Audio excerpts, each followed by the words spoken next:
Então, isso é o álbum. E essa é a primeira notícia do dossiê. Eu imagino.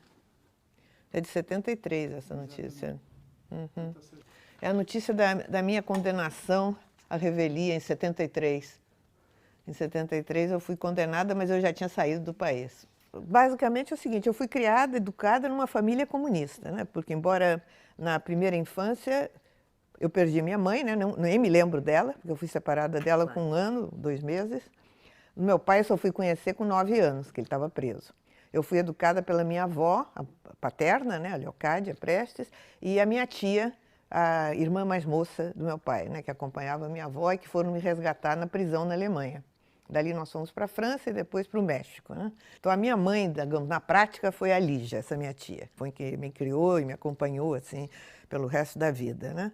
E, quer dizer, era uma família comunista. Eu tinha na sala da nossa casa, lá no México, tinha foto dos dois, dos meus pais, eu sabia quem eles eram, conhecia a história, sabia que eles estavam presos, ela na Alemanha, ele no Brasil, porque lutavam por um futuro melhor para as crianças, enfim, me dava uma explicação, assim, compreensível para uma criança pequena, né? Essa é a Olga, minha mãe. Nos dias, logo quando ela foi presa, foto tirada na polícia.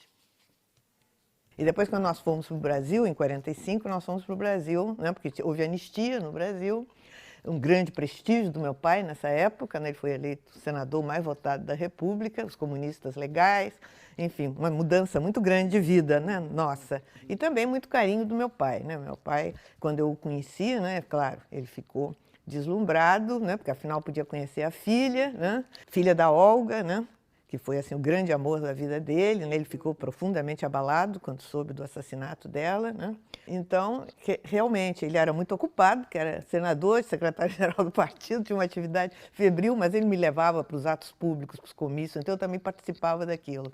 Eu estava, assim, digamos, inserida na vida do Partido Comunista. Esse período da infância, eu só pude conviver com ele 2 anos, porque foi de 45 a 47. Em 47, o partido foi proibido e depois os mandatos dos parlamentares comunistas foram cassados.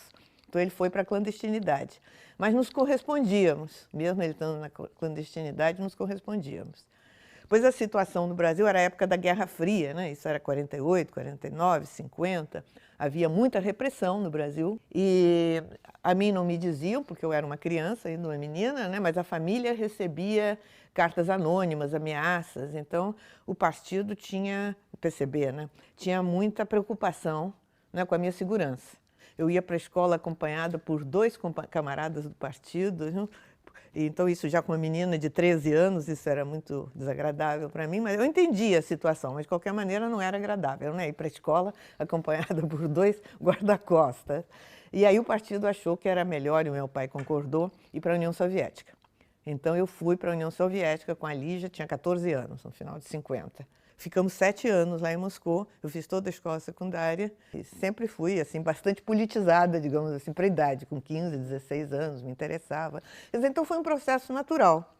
E o fato de ser a filha do Prestes e da Olga, as pessoas me homenageiam muito, até hoje às vezes, né, em alguns lugares. Porque hoje em dia existe uma campanha de silêncio em relação ao Prestes, da grande imprensa. Então, por isso, a juventude conhece pouco. Nesse livro é uma biografia política do meu pai. E como a vida do meu pai foi muito longa, 92 anos, 70 de atuação política muito intensa, no Brasil e no exterior. Então, eu, como historiadora, não podia fazer isso de uma vez. Aí eu fui fazendo por etapas. Tem uns 11 livros, acho que mais ou menos, publicados sobre diferentes períodos. Fiz outras pesquisas, inclusive porque havia períodos com lacunas, né? Nesse livro não se afirma nada que não esteja base documental, está tudo documentado. Não é um livro de memórias. E a vida pessoal eu só abordei na medida necessária para situar, né, a vida política dele. Até no início eu pretendia intitulá-lo Luiz Carlos Prestes, uma biografia política, mas a editora achou que era pouco comercial, então nós mudamos, botamos Luiz Carlos Prestes, um comunista brasileiro, que eu acho que ficou bom, porque Porque realmente, a partir dos anos 30, principalmente, ele foi basicamente, principalmente um comunista e um patriota, um brasileiro. Embora a reação, a direita, sempre dissesse que ele era agente de Moscou, na realidade, ele era um grande patriota brasileiro e queria um futuro de justiça social, de democracia, né, para o povo brasileiro. Ele dedicou a vida dele a isso. Então, eu acho que o título ficou assim, bom, um comunista brasileiro.